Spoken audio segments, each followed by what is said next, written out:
ለዓመት እያሰርክ ለምን ትፈነዳለህ? ምናምን ካልገነባው እያልክ ለምን ከሰውነት ተራ ትወጣለህ?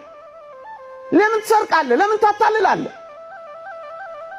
በመጠን ብትኖር ግን ጸጥ ታደርገዋለህ። የሚያውክህን ነገር በሙሉ ይበቃኛል ማለት ወጣቶች ኑሮዬ ይበቃኛል ማለት ማትረፊያ ነው። ይበቃኛል፣ የዕለት ጉርሴን የዓመት ልብሴን ካገኘው ይበቃኛል፣ ጥሪቴን ኢየሱስ ክርስቶስ ካደረኩት ይበቃኛል። ዮሐንስ ዘሰዋስው ጆን ዘክላይማክስ የቅዱሳን ጥሪታቸው ሀብታቸው ንብረታቸው ኢየሱስ ክርስቶስ ነበር ይላል።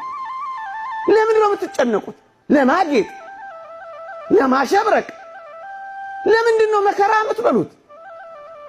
ዓለም መጀመሪያ ሜካፕዋን ከዛ ውበታችሁን ነው የምታጠፋው። ዓለም መጀመሪያ ሳቋን ከዛስ ደስታችሁን ነው የምትወስደው። ዓለም መጀመሪያ ቡረቃዋን ከዚያስ ለቅሷችሁን ነው የምታመጣው። ይበቃኛል ካላችሁ